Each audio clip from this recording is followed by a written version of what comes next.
Vamos a comenzar del verso 3, entendiendo que ya la semana pasada hemos estudiado los primeros versículos de este capítulo, pero me gustaría recapitular desde el verso 3, ¿correcto? Entonces, 1 Timoteo capítulo 6 del verso 3 al 21 es lo que vamos a estar viendo el día de hoy. Vamos a leerlo juntos. Va a comenzar aquí Pablo con una advertencia en contra de los que hacen el mal uso en la palabra de Dios.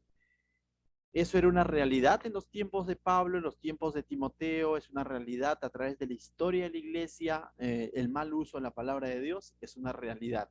No es lo ideal, no es la voluntad de Dios, no es lo que Dios quiere, pero el propio del pecado en el hombre hace que justamente el ser humano muchas veces haga un mal uso de la palabra de Dios. Pero eso no es lo ideal, por cierto, Dios no quiere eso, ¿no? Pero lo vamos a ver en los círculos religiosos, en los círculos cristianos, incluso en las iglesias, vamos a ver ese mal uso de la palabra de Dios, lo vamos a ver, es inevitable, producto del pecado que está impregnado en el ser humano. Entonces Pablo comienza asumiendo esto como una realidad. No dice que se erradique esto, ¿no? Sino, pero comienza advirtiendo a los que hacen mal uso de la palabra de Dios. Mira lo que dice el verso 3. Vamos a leerlo todos juntos. Dice, si alguno enseña otra cosa y no se conforma a las sanas palabras de nuestro Señor Jesucristo y a la doctrina que es conforme a la piedad, entonces está hablando si alguno, ¿no? De algún personaje, ¿no? Que siempre va a existir. Enseña, dice, otra cosa, y uno dice, ¿otra cosa a qué? Esta carta comenzó hablando de la sana doctrina, capítulo 1, ¿se acuerdan? ¿No? En 1 Timoteo capítulo 1, verso 3, también habló de esto, entonces Pablo ahora está retomando. Al momento ya de terminar de escribir esta carta, está retomando el tema por el cual él comenzó y por el cual escribió incluso a Timoteo esta carta, ¿no? Entonces, ¿qué le dijo en el capítulo 1, verso 3? Mira lo que le dijo. Como te rogué que te quedases en Éfeso cuando fui a Macedonia, para que mandases a algunos que no enseñen diferente doctrina. ¿Te acuerdas? Aquí había mencionado de una diferente doctrina, una doctrina diferente a la única y a la verdadera y a la sana doctrina que es que Jesucristo, que nos debe de llevar a Cristo. Toda aquella enseñanza que nos aleja de la verdad de Cristo, toda aquella enseñanza que nos aleja de la persona de Cristo, es un evangelio diferente, es una doctrina diferente, es una doctrina adulterada, o es una enseñanza que no está conforme a las sanas palabras de nuestro Señor Jesucristo, como está diciendo ahora en el capítulo 6, ¿no? Hay de los que enseñan ese tipo de enseñanza, valga la redundancia, hay de los que enseñan ese tipo de doctrina que se parece cristiano, pero no es cristiano, hay y existe hoy en día. Y en el internet hay al por mayor, vas a encontrar, y se pueden hacer llamar cristianos incluso. Podría decir incluso el título prédica pastor cristiano, podría decir. La pregunta es cómo filtramos entonces si es conforme a las sanas palabras de nuestro Señor o es un evangelio diferente. La respuesta es práctica. Ser como los hermanos de Berea. Corroborar con la palabra de Dios. La misma palabra de Dios se confirma, se corrobora a sí misma. ¿Correcto? Entonces, Pablo está haciendo nuevamente mención entonces de esos falsos maestros que enseñaban una doctrina diferente. Que no está, dice, que el verso, al finalizar el verso 3 del capítulo 6 dice, y la doctrina que es conforme a la piedad. Es decir, no está conforme a la doctrina en la piedad. Y uno podría nuevamente preguntarse, ¿y cuál es la doctrina en la piedad? ¿No? La doctrina en la piedad o conforme a la piedad, o cuál es la doctrina que está conforme a la piedad. Pablo ha desarrollado y nos ha explicado cuál es el gran misterio de la piedad, ¿se acuerdan? Eso en el capítulo 3 o 4, sino en el capítulo 2 al final mencionó cuál es el gran misterio de la piedad. ¿Y cuál es el gran misterio de la piedad? Lo que Dios hizo por el ser humano en la persona de Cristo, enviando a Jesucristo. Testigos de ello habían al por mayor. Aún los ángeles fueron testigos de ese hecho. El gran misterio de la piedad no es otra cosa más que el sentir que tuvo Cristo, esa acción que Cristo tomó de despojarse y venir y redimir al ser humano, a los que creen en él, por cierto. Entonces, todo aquello que se pueda enseñar distinta a este a esta acción, a esta muestra de amor, a estos hechos que sucedieron en torno a la persona de Cristo, es una doctrina que no está conforme a la piedad, que nos va a alejar de Cristo. Ahora, la enseñanza no puede estar conforme a la piedad por varios motivos. No son conformes a la verdad de Cristo por varios motivos. Uno, abiertamente la niega, por ejemplo. A eso podríamos llamarle sectas quizás, o religiones, o otras religiones paganas quizás, que abiertamente niegan la palabra de Dios, ¿correcto? Y a ellos identificarlos quizás es mucho más fácil, ¿no? Identificar al mormón y al budista, al islam y todo lo demás, porque abiertamente niegan la palabra de Dios. Pero hay otros que la ignoran. Por ejemplo, ¿quiénes? Hay un grupo religioso que dicen ser la iglesia verdadera y que eh, o la iglesia oficial de cada país, sobre todo en Occidente, ustedes saben el nombre, ¿no? Hoy en día la iglesia católica romana, por ejemplo, que dicen creer en Dios, pero yendo al fondo del asunto, ignoran la palabra de Dios. Y cuando digo ignoran, no en el sentido de que la desconocen, sino que la conocen, pero, ¿qué es lo que sucede? Su catecismo, sus dogmas, sus, sus decretos de los papas, lo ponen en el mismo valor de la palabra de Dios, o por encima de la palabra de Dios, y que en muchos casos contradicen la palabra de Dios. Entonces, es otra manera de enseñar un evangelio diferente, ¿no? Que no está en torno netamente, cuyo origen no es la palabra de Dios como tal, sino de pronto un concilio, un papa por ahí diciendo algo, ¿no? Un catecismo, un dogma, una tradición. Otros se alejan de la palabra de Dios. Otra manera de enseñar un evangelio diferente es cuando el ser humano se aleja de la palabra de Dios. Quizás comenzó con una buena intención, quizás estuvo queriendo aprender más de Dios, pero por ahí vino, pues, ¿no? El enemigo, las distracciones, y se alejaron de la palabra de Dios. Ese es un riesgo constante para todo ser humano. Por eso es que cuando la Biblia nos insta a no dejar de congregarnos, por eso la Biblia nos insta a perseverar en la palabra de Dios, es decir, en la enseñanza de los apóstoles, conocida como la doctrina de los apóstoles, que venía a ser la enseñanza de Jesucristo. Porque hay un riesgo, hay una posibilidad de alejarnos, y ese alejarnos finalmente va a terminar en estar viviendo un evangelio diferente a la sana doctrina, que no va a estar conforme al evangelio de Jesucristo. Y otro es más peligroso todavía porque actúa desde adentro, desde la misma iglesia. Enseña en parte la palabra de Dios y en parte otras enseñanzas contrarias a la palabra de Dios.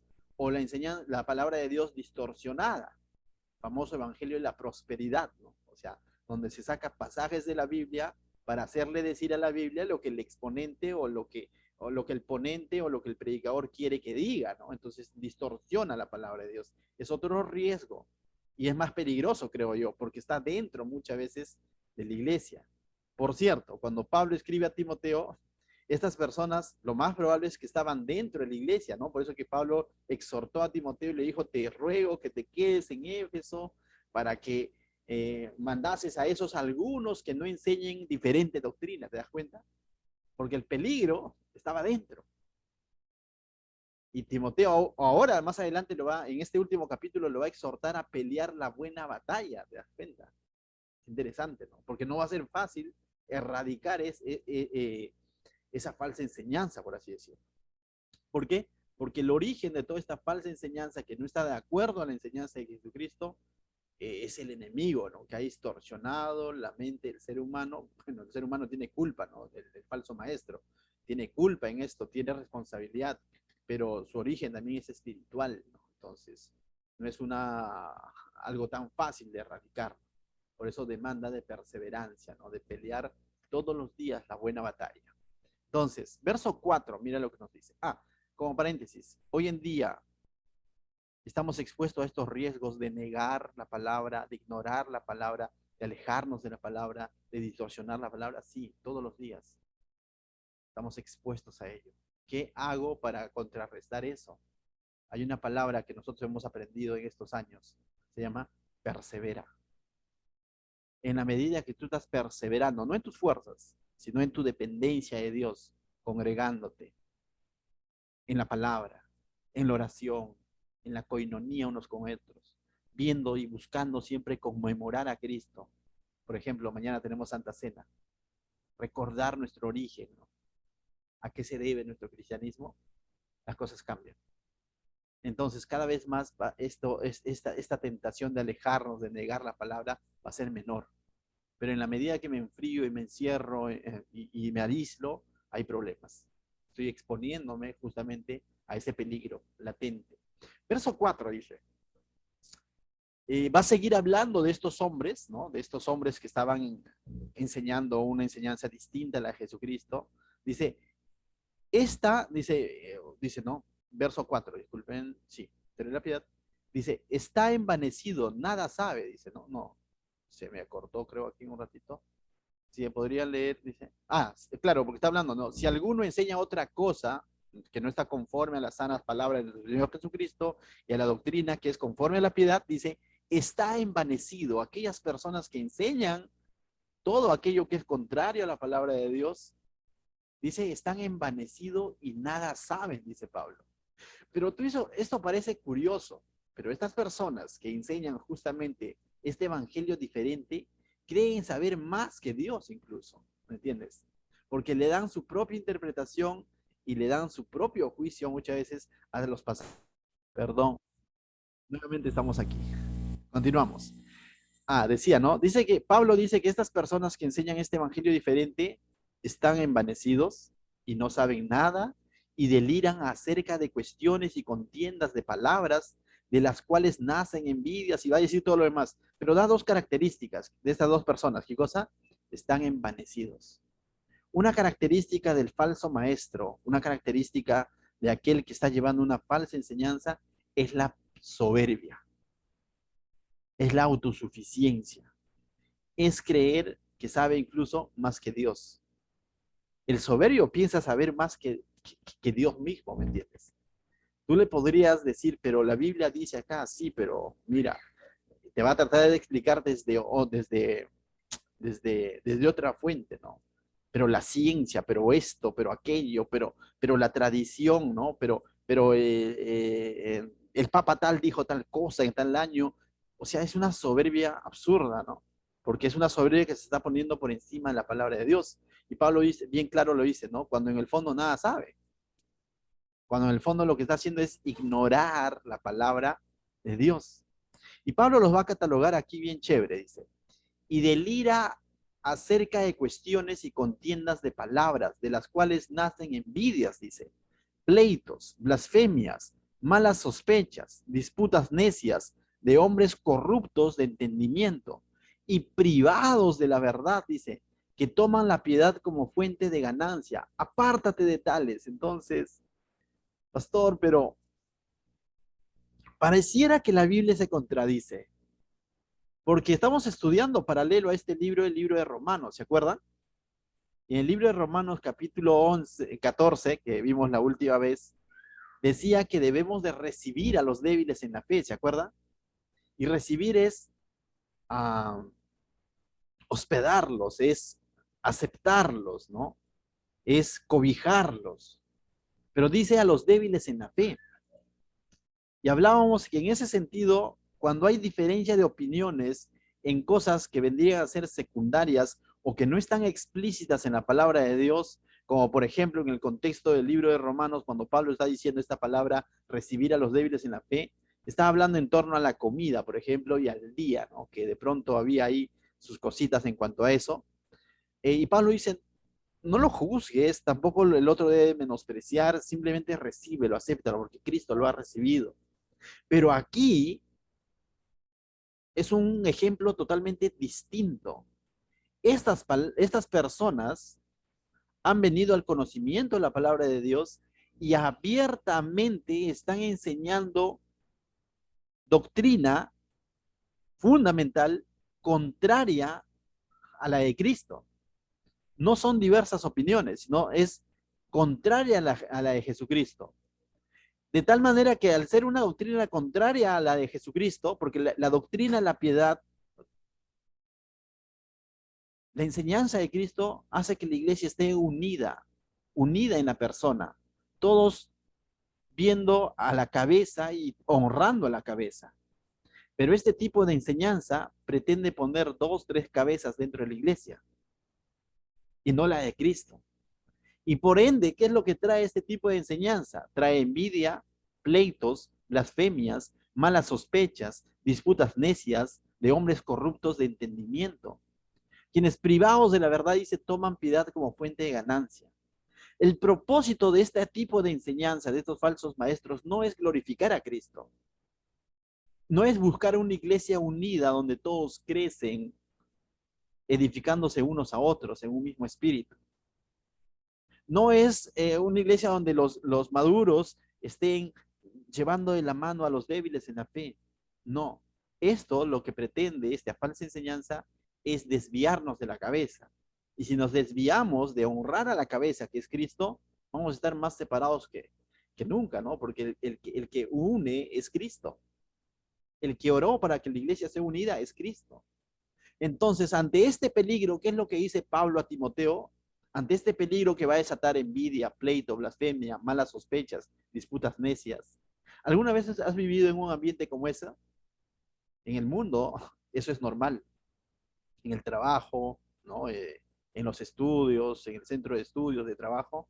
La envidia, los pleitos, las blasfemias, el hablar mal, por ejemplo, el sospechar más allá de lo normal, ¿no? El tener malos pensamientos, las disputas necias, eso es característico del mundo.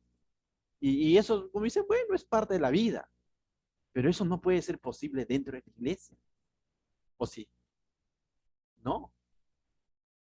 De que hubo división muchas veces en la iglesia y Pablo actuó y siempre los llevó a Cristo, es interesante. Lo mismo ahora está diciendo. Cuando ocurre eso, ¿qué es lo que dice Pablo? Apártate de los tales.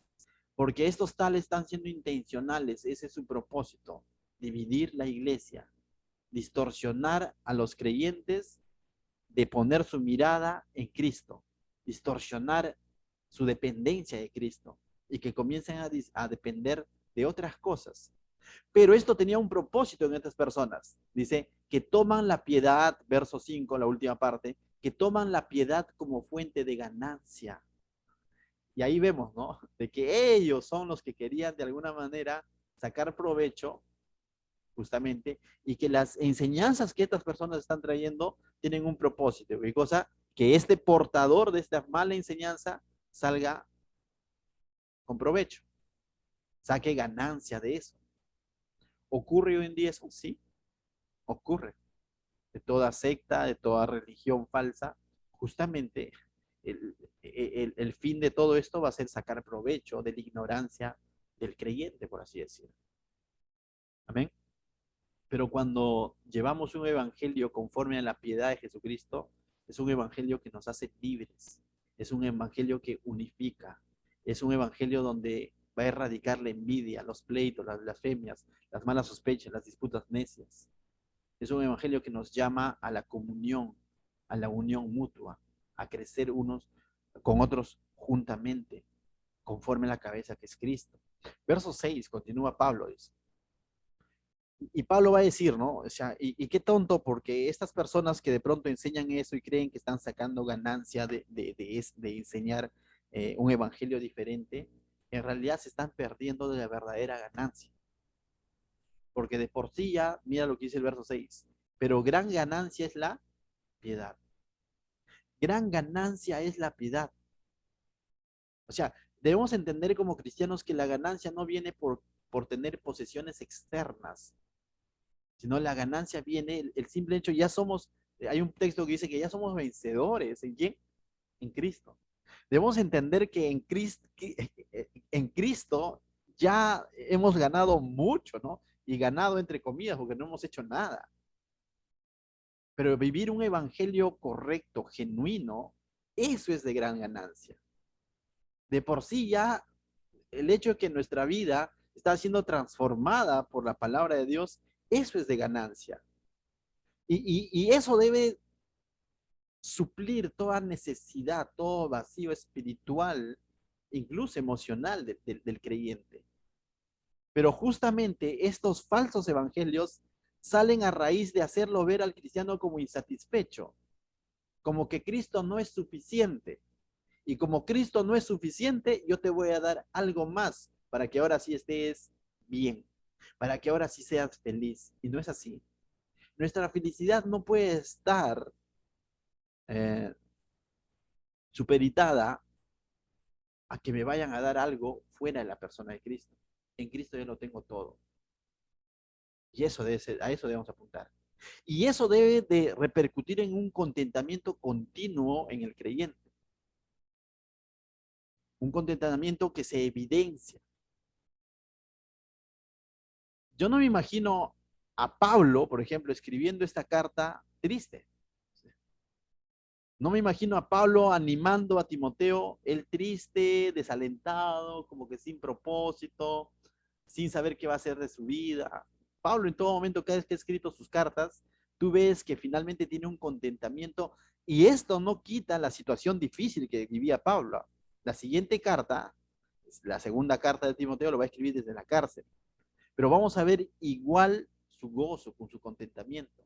Cuando escribe a los filipenses, vemos el gozo en Pablo. La pregunta es, si nosotros decimos que Cristo es suficiente para nosotros y que no estamos buscando otra cosa a cambio con nuestro, en nuestro caminar diario, nuestro caminar cristiano, sino que Cristo realmente es esa ganancia que trae paz a mi corazón, se muestra en mi vida. Las personas pueden ver que realmente en Cristo he encontrado realización o de pronto todavía dependo de otras cosas más, porque de eso va a comenzar a hablar. Decía un comentarista bíblico, David Gusse, dice, cuando pensamos que obtener algo material o que obtener más de algo solucionará las necesidades de nuestra vida, carecemos de contentamiento. No estamos hablando de conformismo, ¿no? Debemos de buscar salir adelante en diversas áreas de nuestra vida, pero que esas cosas no sean nuestro afán, pero que esas cosas no reemplacen a Cristo, que esas cosas no reemplacen la dicha de ser cristianos, de ser creyentes, de estar sirviendo al Rey de Reyes. Y de eso debe hablar Pablo más adelante, que ese Rey de Reyes a quien servimos es Él, el victorioso, y que en Él tenemos victoria, no en las cosas que nos rodean. Pero muchas veces nuestro ánimo espiritual está subeditado a las cosas externas que pasan. Y de pronto vemos una que otra cosa y andamos en derrota y no debe ser así. He puesto como ejemplo a Pablo.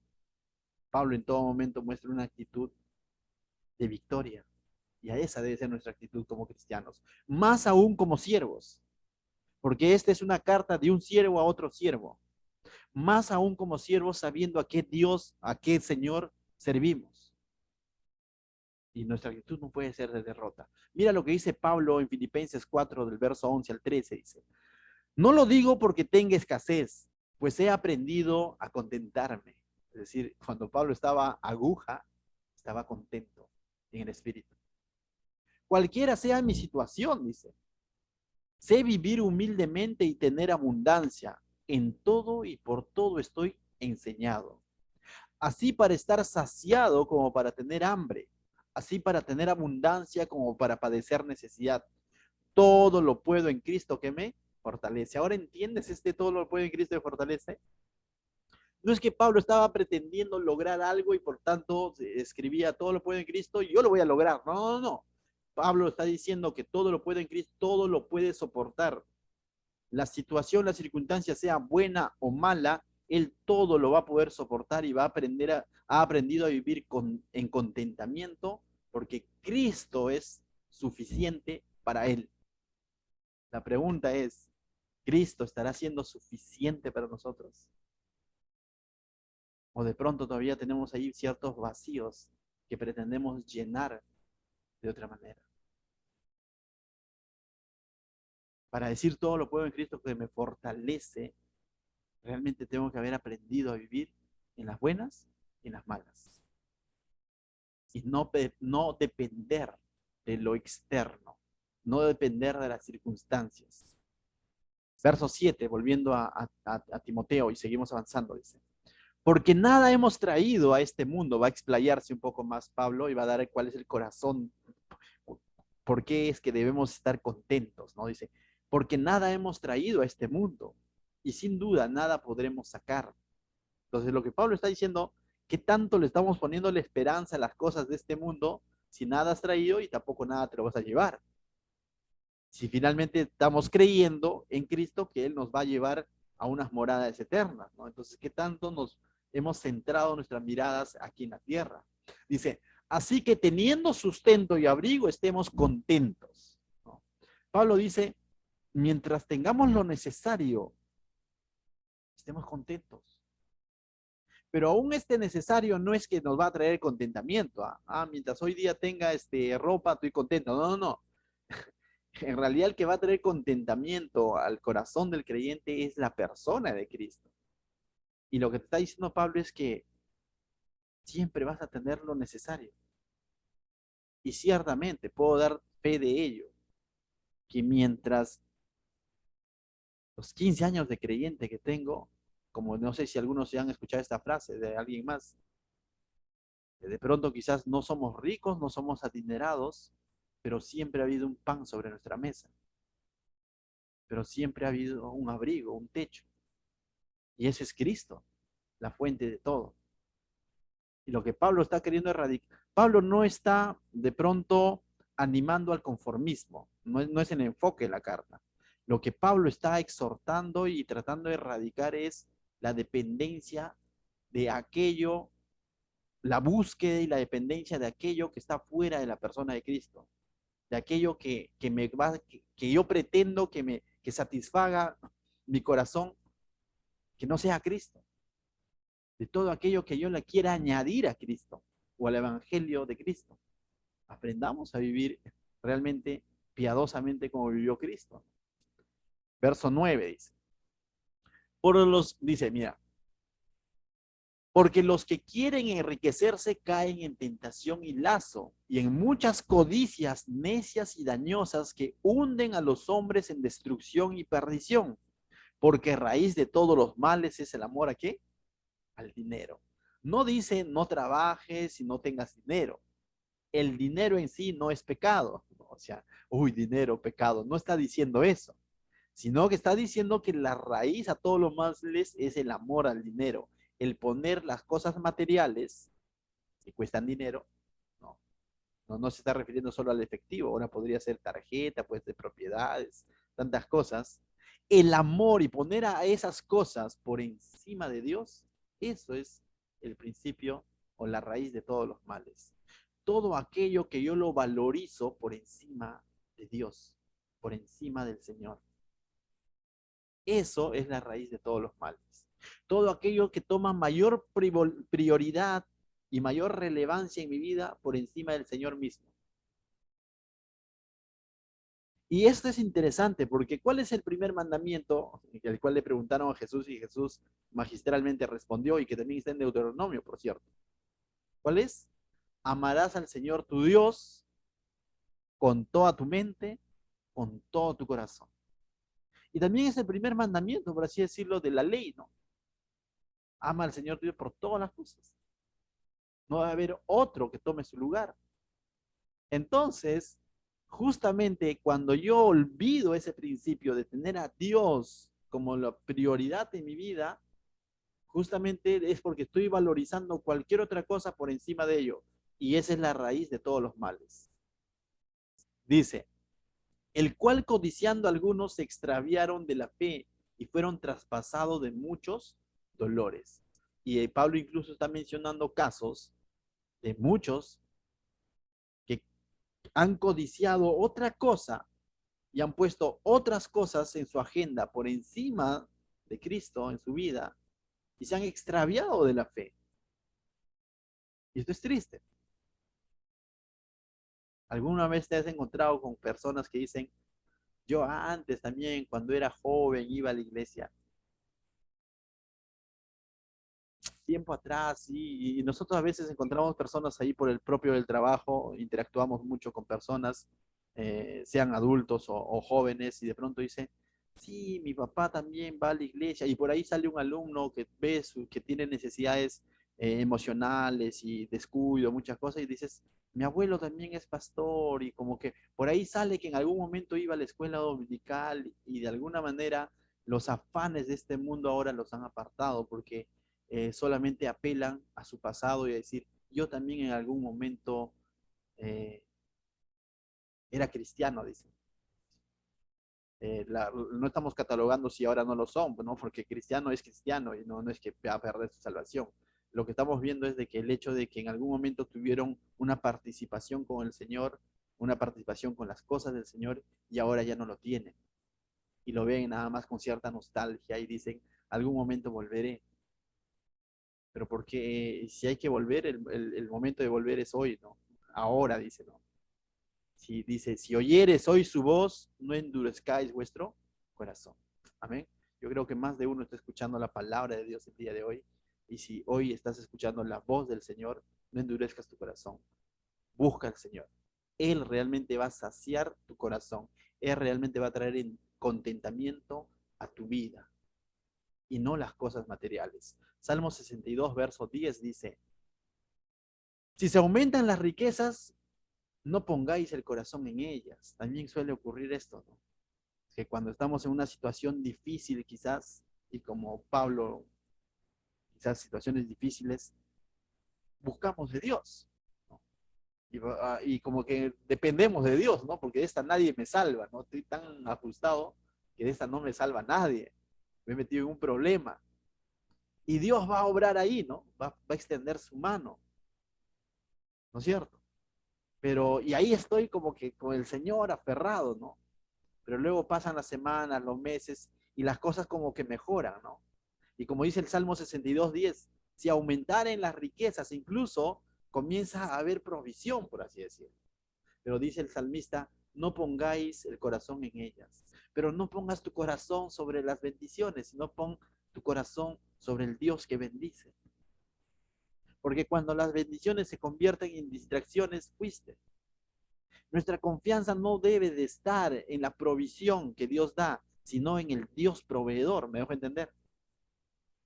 Tiene que estar puesta en Él, en el que provee. Verso 11, continúa diciendo, dice, va a hablar de la verdadera riqueza de servir a este gran rey, mira lo que dice, mas tú, oh hombre de Dios, ¿y a quién está diciendo? Bueno, vayamos y como dicen algunos, no me gusta usar muchas palabras técnicas, pero como dicen, hagamos el exégesis, ¿no? El método inductivo a este pasaje. Cuando dice, mas tú, hombre de Dios, ¿a quién se está refiriendo al decir hombre de Dios? A ver, muestren A su los siervos. instituto. Muy bien. ¿A quién? ¿A quién? A los piadosos. A los piadosos. A los siervos. A los siervos, los piadosos. A los siervos. Ese siervo, ese piadoso tiene un nombre propio. ¿A quién fue dirigida la carta? Hijos de Dios. Timoteo. A cada uno. Timoteo. A los hijos de Dios. En una primera aplicación, siendo estrictos con el método inductivo, se lo está diciendo a Timoteo. Porque Pablo está escribiendo esta carta a Timoteo. Y le está diciendo, mas tú, singular, oh hombre de Dios. Un nuevo sobrenombre para Timoteo, ¿no? Ya lo hemos visto como el hijo en la fe y todo lo demás, ¿no? Pero ahora, ¿cuál es? Tú, hombre de Dios. Lógicamente, esa es la primera interpretación, ¿no? Pero si lo llevamos a la aplicación, esto está haciendo una referencia a cada uno de nosotros, que estamos sirviendo a Dios, que hemos creído en Dios, porque el mismo Dios de Timoteo también es nuestro Dios.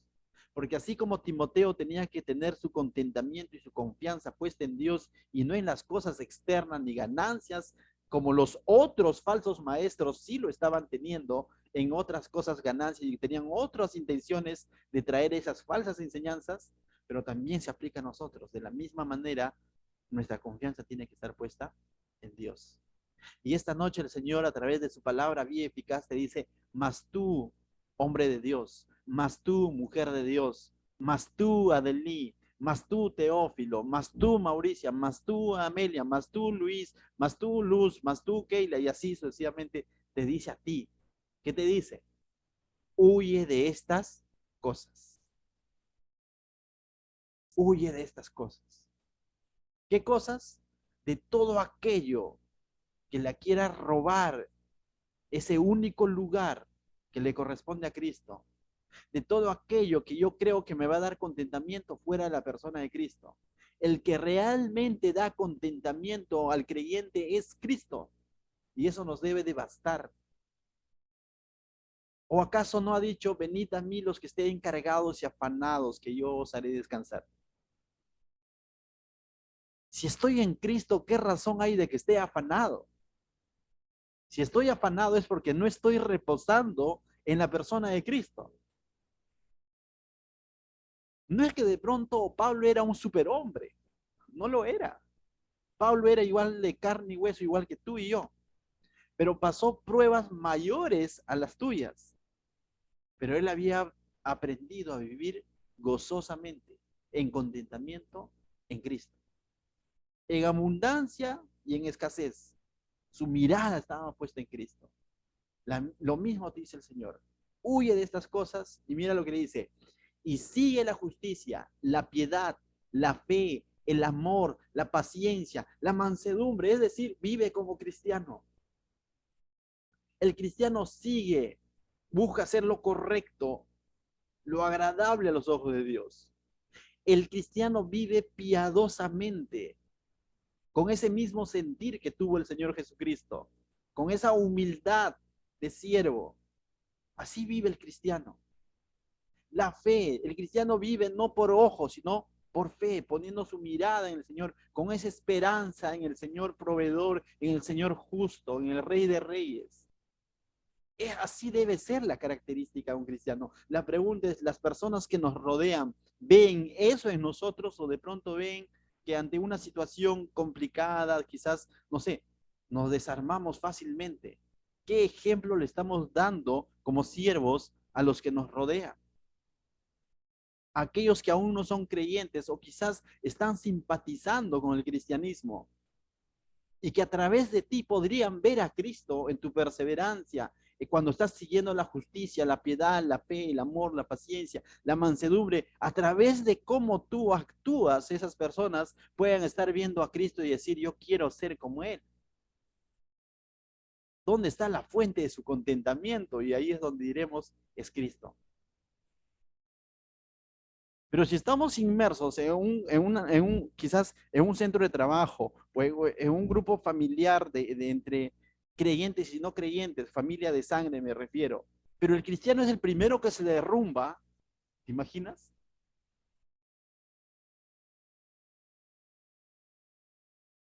¿Qué sería de esas personas?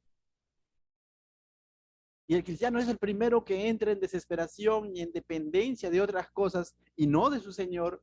¿Cómo nos van a ver los demás? ¿Para qué quiero ese Cristo? Continúa diciendo, dice, sigue el amor. De eso hemos hablado bastante.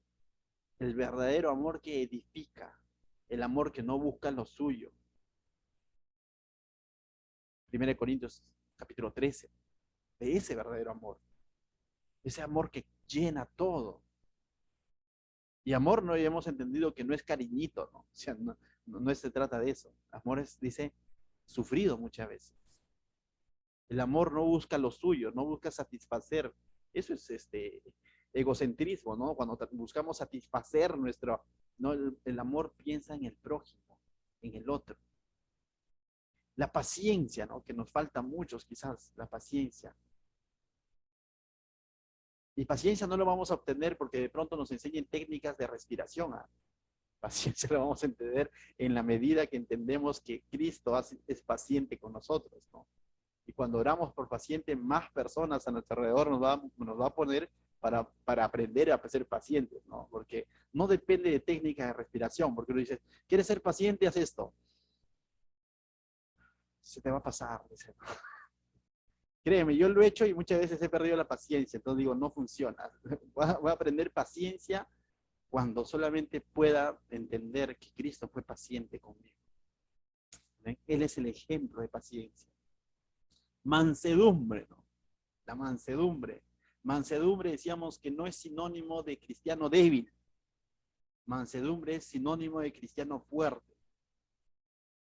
En el mundo, al que grita o al que se enoja rápidamente, dicen, ten cuidado, tiene carácter fuerte. Falso. Ese es carácter débil, porque ante una situación explota. Ante una situación se fastidia. Carácter fuerte es justamente esto, mansedumbre. No permitir que sus emociones gobiernen su vida y no explotar fácilmente, sino ser paciente. Esa es mansedumbre. Pregunto, ¿quién fue más manso? ¿No? Siempre pongo este ejemplo, ¿no? La cortada de oreja del soldado. ¿Quién fue más manso?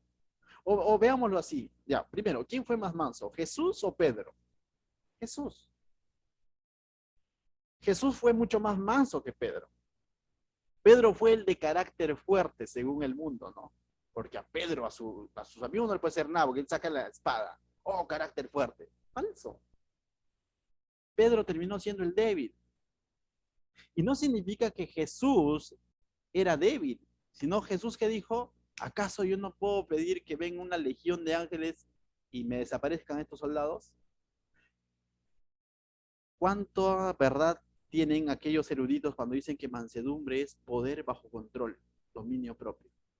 Saber dominar nuestras emociones y no permitir que nuestras emociones gobiernen nuestro carácter, porque el que realmente tiene un carácter fuerte es aquel que sabe controlar sus emociones. Mansedumbre, dominio propio. Es como un búfalo, pero que sabe controlar su fuerza. Mansedumbre no es debilidad. Y eso está diciendo que debemos de seguir. Y cuando dice que debemos de seguir, que debemos de ser intencionales en ello. Eso no viene porque de por fin, bueno, hoy día amanezco y un pajarito lo va a traer. No, eso lo tenemos que seguir, buscar, practicar, vivir en ello. Y para poder practicar y seguir justicia, piedad, fe, amor, paciencia, mansedumbre, es porque el Señor nos va a poner las pruebas. Y ahí entendemos ahora el sentido de que en la iglesia es diversa, de que hay hermanos débiles en la fe, maduros en la fe, bebés espirituales y todo lo demás. Porque el que tiene mayor chamba no es el bebé espiritual, por cierto. ¿Es quién? Aquel que está creciendo, ¿no? No sé si te ha pasado en casa, ¿no? Cuando de pronto ya eres hermano mayor y hay un pequeño que dices, es que tienes que comprender a tu hermanito, te dicen los padres, ¿no? Y como mayores, como que eso dices, ¿no? Como que, ¿por qué? No es justo, ¿no? Es que aquí le va a demandar el padre que de pronto se comporte, ¿es al bebé o es al mayor? Muchas veces es al mayor, ¿no? Y a veces Dios es así con nosotros, ¿no? Cuando de pronto pone a nuestro alrededor situaciones, personas que de pronto quieran hacernos perder la paciencia, la mansedumbre, el amor, la fe, la piedad y todo lo que hemos hablado. Y el Señor te dice, recíbelo. Es un hermano débil en la fe, recíbelo. ¿Quién eres tú si Él lo ha recibido? Y esto va a ser posible solo cuando recordamos que Él nos ha recibido primero, como éramos. Amén. Con esto tampoco te estoy animando a que te vayas salvando de los débiles y dices, de acá lo vivo happy, ¿no? Porque el camino más fácil es decir, hoy me declaro bebé espiritual, entonces me tienen que soportar. Bueno, puede ser una causal, depende de ti, ya estoy roche con Dios, te puedes autodeclarar bebé espiritual, pero no es así. Amén. Amelia ya levantó la mano, ¿ve? Amelia no puedes vivir víveres, ¿no? Se ha declarado bebé espiritual, dice, sopórtenme, ¿no? Pero le estaba hablando, qué bonito comenzó este versículo cuando te dijo, mas tú, hombre de Dios, y de pronto dijimos, pongamos nuestro nombre ahí, pero no sabíamos lo que se nos iba a venir, ¿no? Sigue la justicia, la piedad, la fe, el amor, la paciencia y la mansedumbre. Es imposible en nuestras fuerzas, pero es posible en Cristo.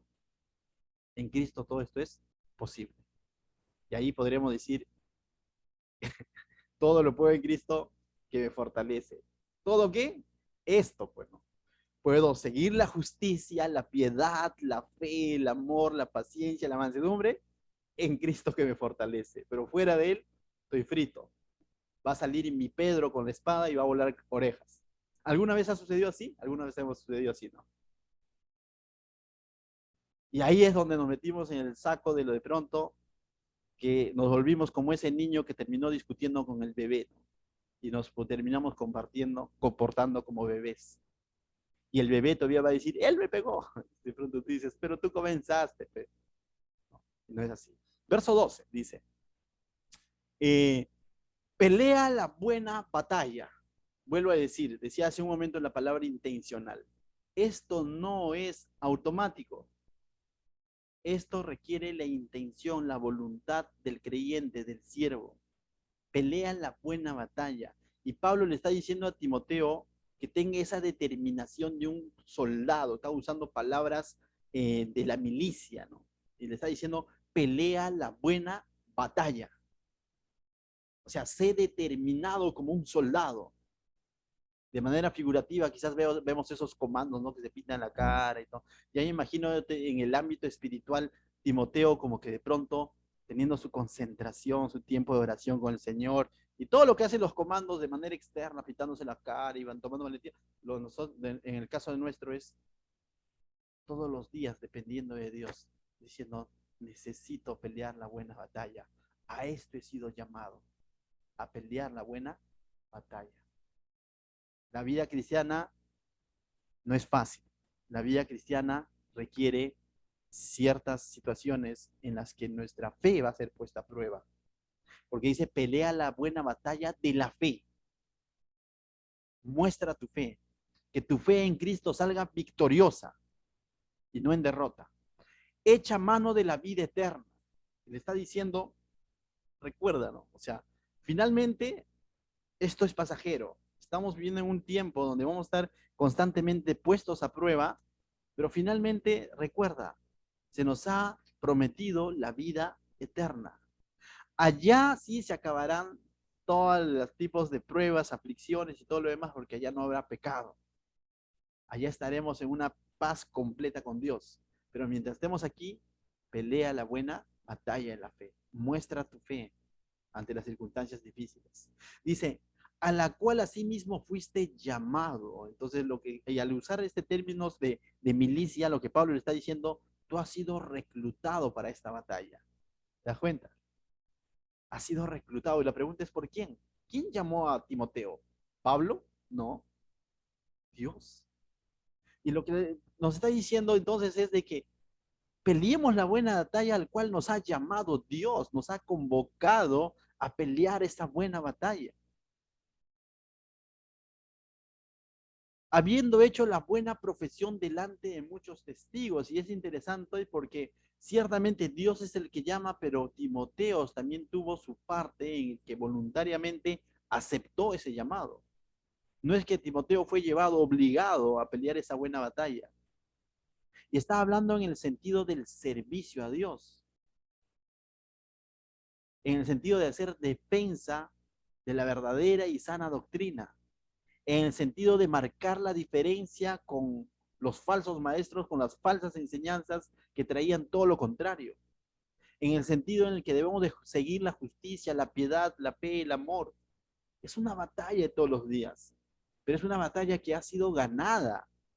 Es una batalla donde ya hay victoria y bien claro lo decía, no sé, no me acuerdo el nombre del comentarista que decía, nosotros ya no peleamos para obtener victoria, sino peleamos desde la victoria. Porque fuera de la persona de Cristo ni pelearíamos, estaríamos amoldados a este mundo, amoldados a la falsa enseñanza, a todo aquello que está fuera de la palabra de Dios, y estaríamos cómodos y happy. Pero ahora Él ya venció. Y al entender que Él ya venció, entramos en esa batalla continua de entender de que Cristo ya venció y que debemos de vivir entonces vidas victoriosas y no vidas conforme a las falsas enseñanzas.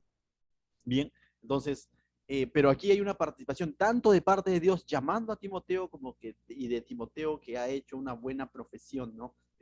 Y todavía Pablo le pone así, ¿no? Delante de muchos testigos. Lo que le está diciendo en otras palabras, Pablo, están viendo. Tu vida tiene que ser testimonio. Hay personas que saben de tu llamado y saben cómo estás viviendo ese llamado. Y lo mismo nos dice el Señor esta noche. Hay personas que saben que somos cristianos. Y para ponerle un poquito más de peso, hay personas que saben quiénes son los siervos en la iglesia. Y están viendo cómo estás sirviendo a Dios. Hay testigos que están viendo. Para bien o para mal. Pero sobre todo entendamos quién nos ha llamado. Nos ha llamado el Señor. Verso 13 dice, te mando delante de Dios, y le pone el peso Pablo ahora, y va a dar una orden. Y Timoteo podría decir, ¿y por qué me van a ordenar algo? ¿No? Pero entendamos, es Pablo a Timoteo, pues su padre espiritual, ¿no?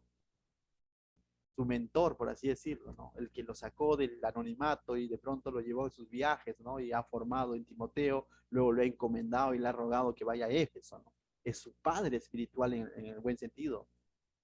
Y le está diciendo ahora, te mando delante de Dios. Pero aún así Pablo no le está diciendo te mando nada más. Pablo no está apelando solo a su autoridad, sino que Pablo, que era apóstol, está apelando sobre todo que Timoteo haga las cosas sabiendo que Dios es el que lo está viendo, que Dios es el que está esperando que él pelee la buena batalla, que Dios es el que lo ha llamado y que ante Dios es que él ha hecho esta profesión de fe voluntariamente. Entonces dice, te mando delante de Dios que da vida a todas las cosas y de Jesucristo, y pone un nombre más, delante de Dios y delante de quién, de Jesucristo, que dio testimonio de la buena profesión delante de Poncio Pilato. Y uno podría decir, pero cuando dice delante de Dios y delante de Jesucristo, está redundando porque Jesucristo también es Dios, ¿no? Pero Pablo ciertamente dice, te mando delante de Dios y de Jesucristo, pero cuando está hablando de Jesucristo, ciertamente Él es Dios, de eso no hay discusión, pero está poniendo a Jesucristo en el ministerio que Él cumplió como hombre, porque dice, y de Jesucristo que dio testimonio de la profesión, de la buena profesión, delante de Poncio Pilato. Le ha demandado a Timoteo que pelee la buena batalla, recordando que Dios lo ha llamado y que él ha hecho esa buena profesión, ¿no? Él ha aceptado ese oficio, para volverlo más práctico, profesión, él ha aceptado ese llamado, ese oficio, esa vocación, pero ahora le está poniendo que es delante de Dios y le está diciendo, le está poniendo el ejemplo de quién dio testimonio de la buena profesión de su ministerio, por así decirlo, del buen cumplimiento de su misión frente o delante de Poncio Pilato. ¿Y quién fue? Jesucristo mismo. En otras palabras, Pablo le está poniendo como ejemplo a Timoteo al mismo Señor Jesucristo. No se está poniendo él. Y quizás Pablo pudo haber dicho, ¿no? Te mando que pelees la buena batalla, así como yo peleé en Tesalónica, así como yo peleé en Galacia, así como yo peleé en Listra, y pudo haber presentado toda una lista, ¿no? Pero Pablo mismo también tuvo un ejemplo mayor. ¿Y cuál fue ese ejemplo mayor?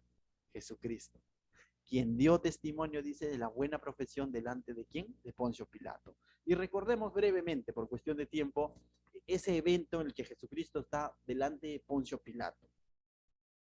Vemos cómo es que Jesucristo dio ejemplo ante Poncio Pilato cuando admitió la verdad sobre sí mismo.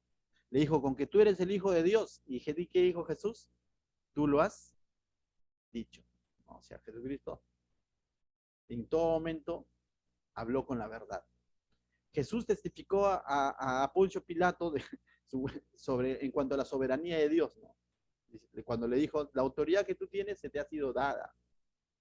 Entonces, Cristo tenía claro quién era la autoridad por encima de Poncio Pilato, pero no desmereció la autoridad de Poncio Pilato.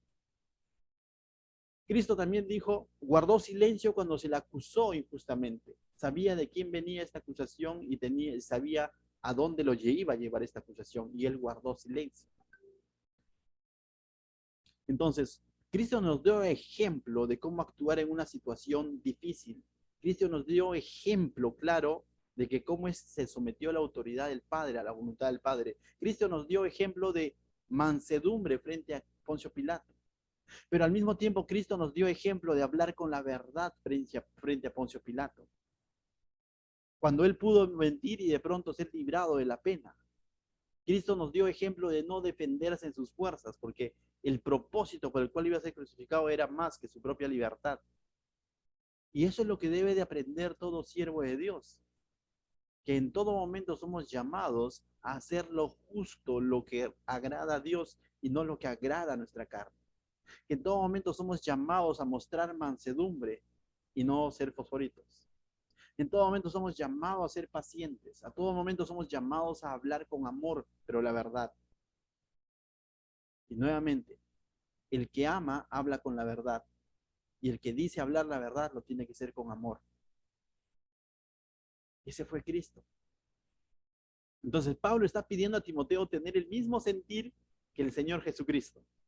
Ese sentir de siervo obediente que entregó su vida en la cruz. En ese momento en que Cristo estaba siendo interrogado por Poncio Pilato, podría obtener su libertad, mas no fue así. Mas él tuvo el gozo, dice, delante de él, que eran las vidas salvas, y menospreció la cruz. Prefirió ir a la cruz. Verso 14 dice, que guardes el mandamiento sin mácula ni represión hasta la aparición de nuestro Señor Jesucristo, la cual a su tiempo mostrará el bienaventurado y solo soberano, Rey de reyes y Señor de señores, el único que tiene inmortalidad, que habita en la luz inaccesible, a quien ninguno de los hombres ha visto ni puede ver, al cual sea la honra y el imperio septiterno. Amén. Pablo ha hablado del ejemplo que fue Cristo como 100% hombre, pero también ahora Pablo está hablando de la deidad de Cristo. Y le está diciendo a Timoteo bien claro que él tenga claro a quién está sirviendo. Le ha puesto como ejemplo a Cristo siervo, hombre, pero le está diciendo al mismo tiempo quién tiene la autoridad y que esa autoridad obtuvo victoria, a lo que Filipenses dice, ¿no? Por lo cual fue exaltado. Finalmente lo que le está diciendo a Timoteo es, finalmente a quien está sirviendo, él es el victorioso. Y manda todo un himno acá de Pablo, ¿no? Desde el verso 14 al 16.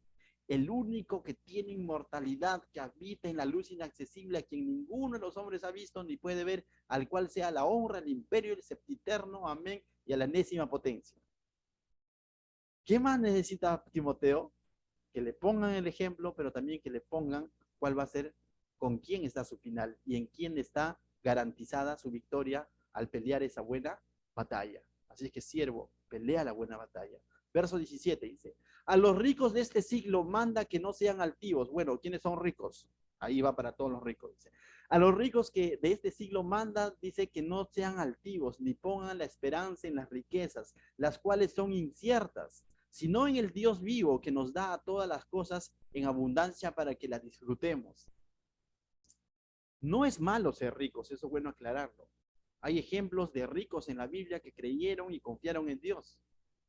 Tampoco es bueno ser pobre, porque hay pobres que son pecadores. O sea, entonces ser rico, pobre, no es, el tiro no está en que soy rico, entonces soy malo, y soy pobre, soy bueno. Ten cuidado, no se trata de eso. Pero está diciendo que si tú eres rico, no pongas tu esperanza en tus riquezas, porque tus riquezas son inciertas, es decir, pasajeras. En un momento a otro se pueden ir, sino que la mirada del rico tiene que estar puesta en el Dios vivo. Dice que da todas las cosas en abundancia para que la disfrutemos. ¿Cuántos ricos hoy en día hay que no pueden disfrutar su propio dinero? ¿Cuántos ricos hay hoy en día que no pueden disfrutar de un matrimonio feliz? ¿Cuántos ricos hay que no pueden disfrutar de una comunión genuina con sus hijos porque los hijos están en pleitos legales? ¿Cuántos ricos no pueden disfrutar de una familia plena en Cristo porque cada quien hace lo suyo? ¿Cuántos ricos no pueden disfrutar de un tiempo como familia porque sus afanes de los negocios son más que pasar tiempo como familia? Ser rico no llena. Cristo llena cada área de nuestra vida. Amén. Verso 18 dice, que hagan bien, que sean ricos en buenas obras. Ah, qué chévere. Y aquí mira lo que dice, si eres rico y eres cristiano, esto va para ti, ¿no? He visto varios que han levantado la mano. Bien. Entonces dice, que hagan bien, que sean ricos en buenas obras, dadivosos, generosos. Es decir, aquí Pablo está poniendo la posibilidad de aquellos que sean ricos y creen en Dios y su confianza está en Dios, entonces dice que hagan el bien y que sean ricos en buenas obras, dadivosos y generosos. Es interesante, ¿no? Entonces, un rico cristiano, por lo general, si está, su mirada está puesta en el Señor, no va a decir más para mí, sino va a decir, el Señor me ha bendecido con lo que tengo, pero es para bendecir otras vidas, para ser generoso con los demás. Y eso ocurre, no en su totalidad, pero eso ocurre. Estas personas de esa manera le están sirviendo a Dios. Han entendido que el Señor los ha puesto en una situación, en un estilo de vida distinto quizás, pero no para decir, bueno, lo tengo todo, sino para decir, Señor, ¿qué hago con esto? ¿A quién bendigo? Y ser generosos. Y personas así conocemos, no hay muchos, pero conocemos. De pronto, como testimonio les pongo, ¿no? Recibo una llamada y me dicen, pastor, creyente, ¿no? Pastor, quisiera bendecir a los niños de los kids y los teens. Nadie les pidió nada. Es el Señor que pone en su corazón de estas personas y de pronto se despojan de lo suyo para bendecir a los niños, por ejemplo. Y uno dice, pero no te vayas, no te preocupes, ¿no? Más bien tratamos de persuadirlo, ¿no? O sea, como que o sea, no seas tan generoso, ¿no? O sea, ten discernimiento, pero dicen, no, yo quiero bendecir a los niños. Porque han entendido que Dios lo que les ha dado es ¿para qué? Para compartir. De tal manera que siempre he creído que en realidad la razón por la cual debemos de compartir o ser generosos no es porque de pronto haya necesidad. Ah, como veo que la iglesia tiene necesidad, entonces comparto. No tanto es por ahí, porque el Señor al final va a suplir las necesidades de su iglesia.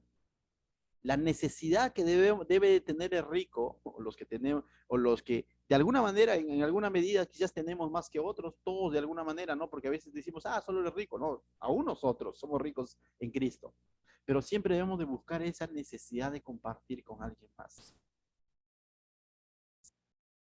Y eso va a ser de más bendición al tener ese corazón, no para obtener más riqueza, sino con una actitud de agradecimiento para con Dios. Y de esa manera también guardar mi corazón de lo contrario, de la codicia, de la dependencia de lo material. Entonces, más beneficioso es para aquel creyente que en sí para suplir la necesidad, porque el Señor puede sacar de donde Él quiere, hasta de un incrédulo, por último. Pero cuando se presenta la situación, es sobre todo para que esa persona, de esta manera, cuide su corazón, su codicia y al mismo tiempo su amor al dinero. Y de esta manera también muestre su agradecimiento con el dueño, con el mismo Señor Jesucristo, con el que realmente es rico, con el dueño del oro y la plata, como dice. De tal manera que, mis hermanos, como iglesia, como siervos, jamás debemos de tanto, prácticamente no veo quizás otros ministerios donde se le extorsiona prácticamente al creyente diciendo, tienes que dar. No es así, no es así.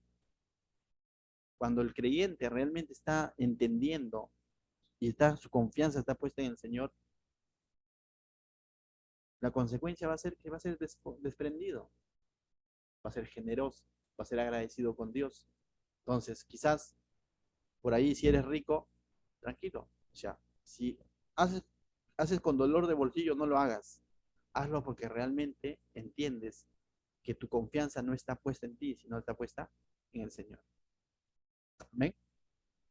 Hay una hermanita que ahora estaba a bendecir a los niños, y ya está bendiciendo a los niños de por sí con el concurso de cantos y todo lo demás, y ya envió los premios y va a llegar más premios y todo lo demás.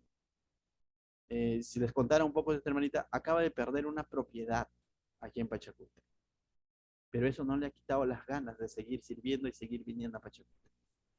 Acaba de perder una propiedad, o sea, le acaban de decir, usted ya no es dueña de tal terreno, hace mucho tiempo le han estafado prácticamente. Pero aún así dice, pastor, el domingo quiero ir para bendecir a los niños y qué más podemos hacer con ellos. Y yo digo, wow, ¿no? O sea, y en su conversar luego me dice, no, pues mi confianza, bueno, yo se lo dejo al Señor, mi confianza está en el Señor, Él me da lo suficiente para poder vivir, incluso para compartir. Su confianza, su estado de ánimo no está en las cosas de este mundo, está puesta en el Rey de Reyes y está queriendo bendecir a los niños. A veces a nosotros nos puede suceder una injusticia, algo en el camino. Ah, no, pastor, hoy día no sirvo. ¿Por qué? Le picó una pulga. ¿What? Bueno, estoy haciendo un ejemplo así bien descabellado, ¿no? Pero a veces nosotros, ¿no? O sea, podemos rápidamente afligirnos por ciertas situaciones y de pronto pretender que las circunstancias son los que deben determinar nuestro servicio, nuestra actitud para con el Señor. No, no, no. Si va a ser así, estamos fritos, porque las circunstancias son volubles, cambiantes, ¿no? Hoy día amanece nublado, mañana soleado. ¿Me dejo entender? O sea, nuestro servicio a Dios no puede estar limitado a las circunstancias.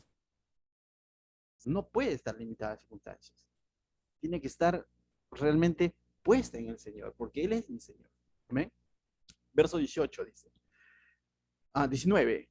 Atesorando para sí buen fundamento para lo porvenir, que eche en mano de la vida eterna. Y es interesante porque dice, de esta manera, estas personas que tienen este corazón desprendido y que su mirada no está en las cosas terrenales, sino en la vida eterna. Este es el fundamento para lo porvenir, es decir, de esta manera están mostrando que ellos valoran más la vida eterna junto a nuestro Señor Jesucristo que la vida aquí en la tierra. Su mirada está puesta en el cielo y no en la tierra. Su mirada está puesta allá en la presencia de Dios y no en las posesiones de este mundo. De esta manera están mirando y están echando mano de la vida eterna. Están diciendo, Señor, no me estoy aferrando a las cosas de acá. Si tienes que llevarme, llévame de una vez. Pero yo sé que allá hay coronas, yo sé que allá voy a haber una mejor vida. Y lo que tú me has dado aquí en la tierra es simplemente, estamos de pasada. He sido llamado a pelear la buena batalla. Verso 20. A veces pretendemos vivir como si nos vamos a quedar aquí 30, 100 años, 300 años. ¿No va a ser así? Hace unos días atrás dije en un mensaje, ¿qué pretendes que se coloque sobre tu lápida? Si se tendría que colocar algo en torno a tu servicio, ¿qué le colocaría? Aquí yace el cuerpo de un siervo que le faltó el tiempo y no cumplió con su responsabilidad con Dios. Es una opción, ¿no? O aquí yace el cuerpo de un siervo que le sirvió a Dios a tiempo y a destiempo. Aquí yace el cuerpo de un siervo que que le sirvió a Dios cuando estaba de buen humor. O aquí yace el cuerpo de un siervo que le sirvió a Dios cuando tenía tiempo nada más. O aquí yace el cuerpo de un siervo que le sirvió a Dios en las buenas y en las malas, a tiempo y destiempo, peleó la buena batalla. Yo quisiera que eso escriban en mi lápida, pero una cosa es querer y otra cosa es que yo sea coherente en mi vida con eso, para que cuando llegue el momento ciertamente digan, hay que ponerle esta lápida, hay que ponerle este epitafio, ¿no? Porque ¿cómo poner un epitafio que no te caracterizó? Eso es engañar, ¿no es cierto? Entonces, si pretendo que se ponga ese epitafio en mi lápida, tengo que vivir consecuente de ello. No, tengo que ser consecuente con ello. Amén. Verso 20, 21 y terminamos la carta, mis hermanos. Dice, oh Timoteo, guarda lo que te he encomendado, evitando las profanas pláticas sobre cosas vanas. Entonces le dice, guarda lo que te he encomendado. ¿Qué le ha encomendado? Un montón de cosas le ha encomendado. Pero básicamente todas estas cosas que le ha encomendado iban y apuntaban a glorificar ¿a quién? A Dios. Cada una de las cosas que le ha encomendado estaban en torno a la sana doctrina. Es decir, lo que le está diciendo, guarda todo lo que viene y proviene de Dios. Y la palabra guarda significa atesora, valórala, cuídala. Cuida cada una de las cosas que vienen de parte de Dios. Pero evita las profanas pláticas sobre cosas vanas y los argumentos de los falsamente llamados ciencia. Entonces, pero le está diciendo, pero evita toda enseñanza diferente a la sana doctrina. Evita todo tipo de humanismo que te aparte de Cristo. Evita todo tipo de lógica que te aparte del Señor, de honrar a tu Señor. Evita todo afán de este mundo que de pronto te haga ver como que estás incompleto en Cristo. Evita eso. versos atrás había dicho, aléjate de aquellas personas. Verso 21 dice, a la cual profesando algunos se desviaron de la fe. La gracia sea contigo, y le advierte, hay casos, le está diciendo Pablo, de personas que se han desviado, justamente porque no guardaron, no atesoraron lo que viene de Dios y comenzaron a prestar atención a aquello moderno, a aquella nueva ola, a aquel mensaje quizás que sí llenaba las expectativas de mi corazón y no eran tan confrontacionales, pero ahora lamentablemente dice están desviados de la fe. Para los tiempos de Timoteo había este tipo de personas, sí, hoy en día también hay muchos. Y es una pena decirlo, ver personas que en algún momento estaban en las cosas del Señor, hoy en día ya no estén. Y solamente estén viviendo de glorias pasadas o de experiencias pasadas. Debemos de vivir de experiencias presentes y anhelar experiencias futuras con nuestro Señor. La gracia sea contigo. Amén. ¿Qué tal lloramos? Padre, te doy gracias, Señor, esta noche por tu preciosa palabra, Señor, el cual nos confronta, nos reta, Señor, a pelear la buena batalla, Señor. Ayúdanos a ser consecuentes con tu enseñanza, Señor. A no solamente predicarla, sino a vivirla, Señor. A mostrar esa vida piadosa, Señor. A mostrar ese mismo sentir que tú tuviste, Señor, cuando estuviste aquí en la tierra. A hablar tu verdad cuando tengamos que hablarla. A callar cuando tengamos que callar. A entender que toda autoridad viene de parte de ti, Señor. Y que tú nos das autoridad para hablar tu palabra. En el nombre de Jesús, Señor, bendice a cada uno de mis hermanos y siervos de esta iglesia, Señor. En el nombre de Jesús. Amén.